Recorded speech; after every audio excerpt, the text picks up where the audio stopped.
Assalamualaikum and good morning everyone. I am Arbaya A. Amber and today we'll be discussing about the ballet. So before we dive into the details of ballet, let me give you a brief introduction about the ballet. So si ballet is not just an ordinary dance. It's a unique art form na nag-evolve over the centuries mula sa Italian Renaissance hanggang sa pagiging formal concert dance sa France at Russia. So, ballet has grown into one of the most technical and graceful dance na kilala sa buong mundo. Kaya kahit sa lugar, is makikita natin yung influence ng ballet sa iba't ibang klase ng dance forms. Ballet is a highly disciplined and specialized form of dance. Dance has existed for almost as long as people have roamed the earth. Ballet is only 400 years old. Ballerinas, Broadway performers, and modern dancers all have a ballet background, as do the majority of dances professionals. So, si ballet daw is isa siyang klase ng sayaw na kinakailangan ng matinding disiplina at focus. Even though dancing has been around for as long as we can remember, ballet itself is only a 400 years old. So technically, bago pa lang siya compared sa iba't ibang klase ng dance forms. Pero malaki na agad yung naging influence or naging impact nito sa mga dancers. So karamihan sa mga professional dancers, whether sa ballerinas, Broadway performers, or even modern dancers is may background sila sa ballet. So bakit nga ba? Because ballet is not just about the graceful movements. They are known for their posture, yung control, yung grace, and kailangan precise talaga yung movement nila. That's why karamihan sa mga dancers is ballet yung nagiging foundation nila sa sayaw. Ballet dancers frequently mention Edward Villela, a top male dancer of the 20th century and a former welterweight boxing champion. However, a ballet dancer must achieve equal power and agility feats while beaming and appearing to freely and gracefully fly through the air. So, as we can see on the PPT, isa sa mga kilalang na lagi namin mention when it comes sa ballet is si Edward Villela. So, si Edward Villela, he was one of the top male ballet dancers in 20th century. A former boxing champion din siya. So, which shows that ballet dancers is more than just a graceful movements. You need to be strong and versatile to perform correctly.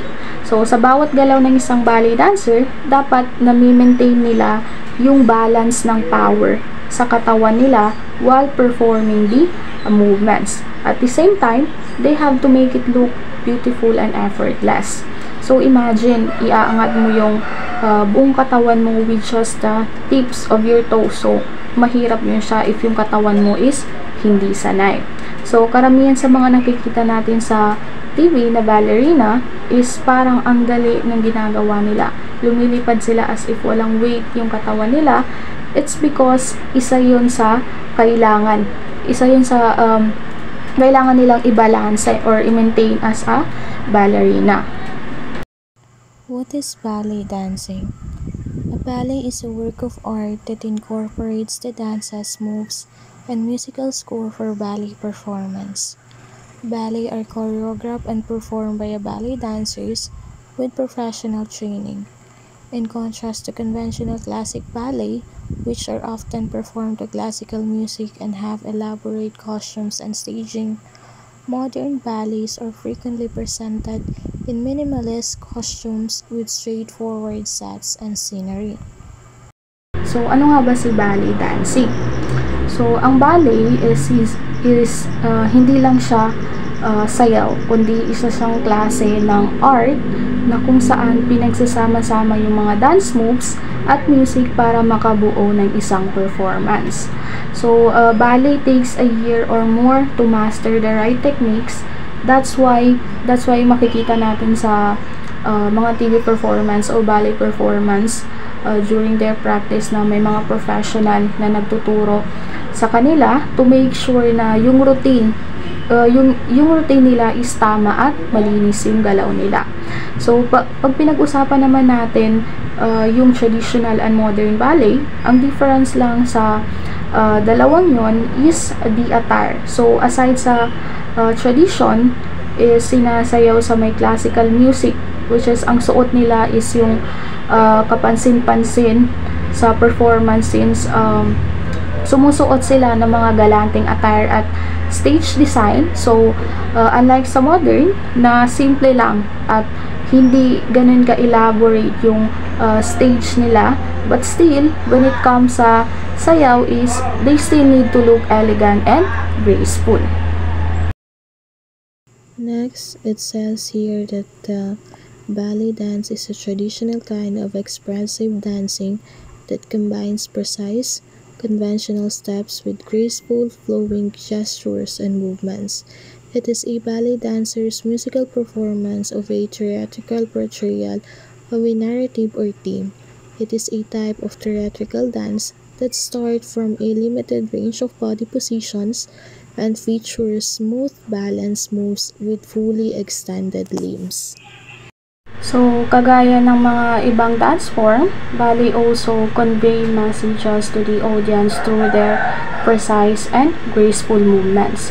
So, ang kanilang performance is hindi lang siya basta sayaw.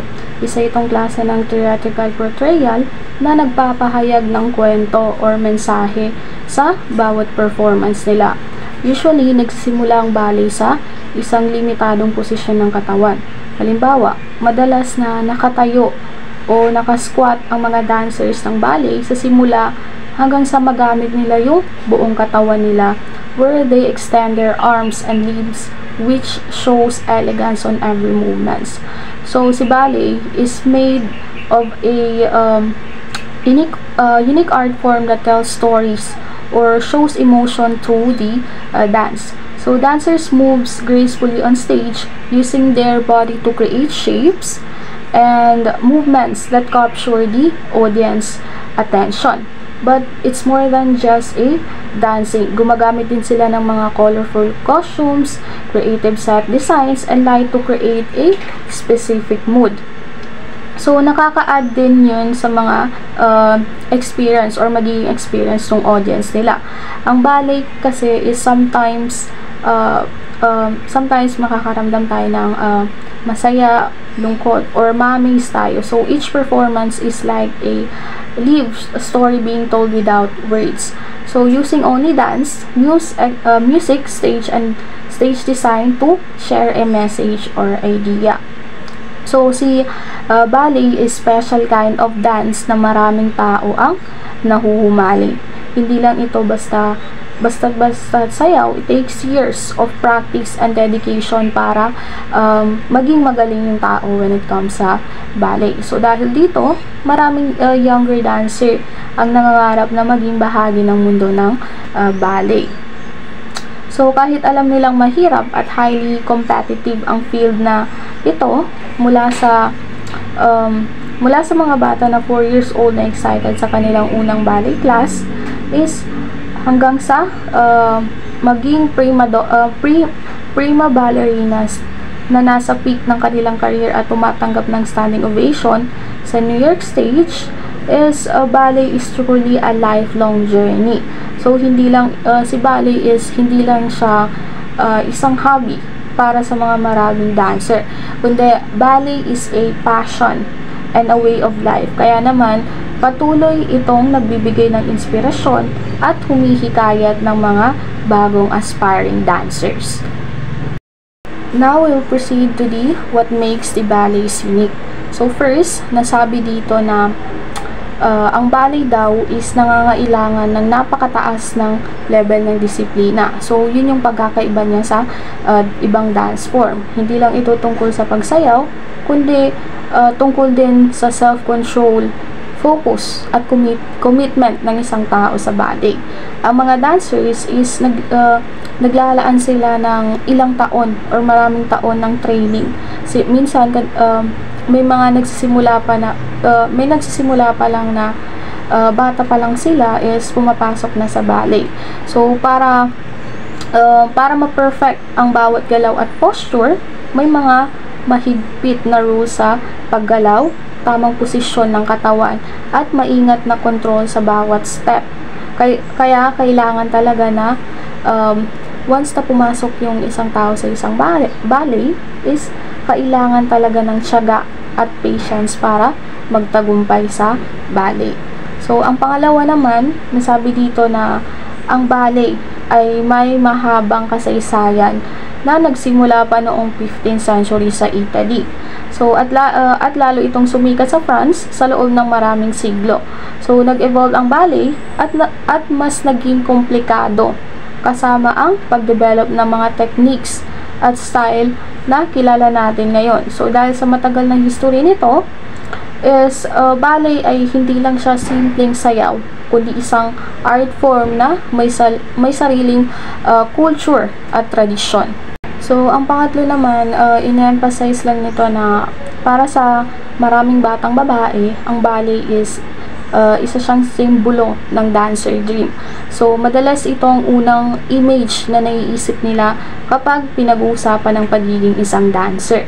So, yung grace, beauty, at pagiging elegant ng ballerina is ballet has strong impact on young girls dahil hindi lang ito, kagaya ng sinabi ko, hindi lang siya bastang sayaw. Nabibigay ito ng inspirasyon sa kanila. Ang pagsuot ng tutu, ang pagpractice sa harap ng salamin, at ang pagkakaroon ng goal na maging magaling na ballet is nakakaapekto sa kanilang thoughts at emotion. So, sa pamamagitan ng ballet, natututo sila sa dedication at perseverance habang inaabot nila ang kanilang pangarap. Kaya naman ang ballet is hindi lang siya isang klase ng training sa katawan. Ito rin ay nagbibigay ng self-confidence at drive sa mga younger dancer na dalhin ang kanilang passion sa ibang bahagi ng buhay nila.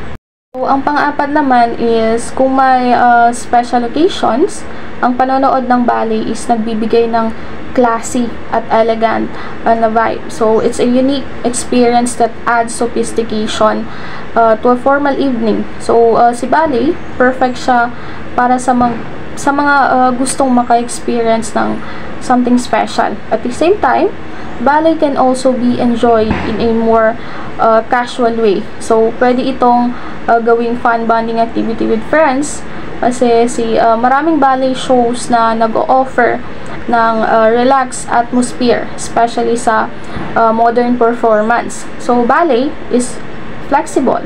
Mapa-formal man o chill, it's a memorable experience to share with others. Now, we will proceed naman sa kung ano yung ballet in the 19th century. So, nasabi dito, noong unang bahagi ng 19th century, nagawa ang mga unang classical ballet tulad ng Giselle at La Sylphide sa panahon ng Romantic movement. So, ang movement na ito ay may malaking epekto hindi lang sa ballet, kundi pati sa mga music at art. So, madalas nitong pinapakita ang mga mundo ng magic at supernatural, at kadalasan ang mga babae ay nilalarawan bilang mahina at delikado. So, ang mga romantic ballets na pinapalabas noon ay nagpapakita ng ganitong mga tema. So, dito rin naging standard para sa mga ballerina ang pagsayaw ng tinatawag nating end point na o yung sa tips ng toes natin. At sa panahong ito, ipinakilala ang tinatawag nating romantic tutu. Isang palda na gawa sa tule na hanggang sa calf length ang haba. So, sumikat ng husto ang ballet sa Russia, lalo na sa huling bahagi ng 19th century. So, sa panahong ito, pinataas pa ng mga Russian choreographers at composers ang antas ng ballet. So, ang mga kilalang works tulad ng The Nutcracker, The Sleeping Beauty, at Swan Lake ni Marius Petipa at Lev Ivanov ay nagpapakita ng classical ballet sa pinakamagarang anyo. Ang pangunahing layunin ay ipakita yung classical techniques gaya ng pointy work o yung pagsayaw sa dulo ng daliri ng paa, the high extension o yung mataas na pag-angat ng binti natin. So, precision ng bawat galaw at turn out o yung paikot palabas ng mga binti mula sa balakang is ang mahirap na sequence ng step, leaps at turns is isinasama sa kwento para maipakita yung skills ng isang ballerina. So, sa panahong ito, ipinakilala din ang classical tutu na mas maikli at mas matigas kaysa sa romantic tutu. So, upang makita ng audience ang galaw at yung footwork ng isang ballerina ng mas malinaw. Kaya, yun yung difference nung costume ng ballerina during the 19th century. So, during the today's ballet naman, noong early 20th century, sinimulan ni na Sergei Diaghilev at Michael Fokin, isa silang mga Russian choreographers, ang pag-experiment sa galaw at damit ng mga ballerinas natin. So, lumayo sila sa traditional form at kwento ng ballet. Isa sa mga kakaibang gawa ni Diaghilev ay ang tinatawag nating The Rite of Spring. So, na ginawa niya kasama ang composer na si Igor Stravinsky. Ang sayaw na ito ay may dissonant na music, kwento ng human sacrifice at kakaibang galaw na naging sanhi ng riot sa audience. So, sa audience, dahil sa sobrang pagkabigla nila, isa pang Russian na nagpalawak sa pagbabago ng ballet is si George Balanchine, ang founder ng New York City Ballet. So, binago niya ang classical ballet at tinawag itong neo-classical ballet. So, si Balanchine Green ang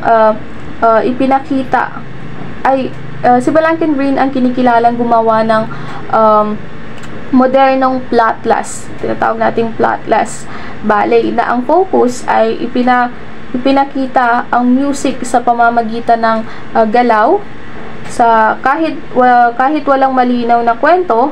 Ngayon, maraming aspeto na ang ballet. So, ito yung naging bunga ng pagsasanib or yung pagsasama ng classical forms, traditional na kwento, at modernong choreography. So, that's all for my discussion. Thank you for listening.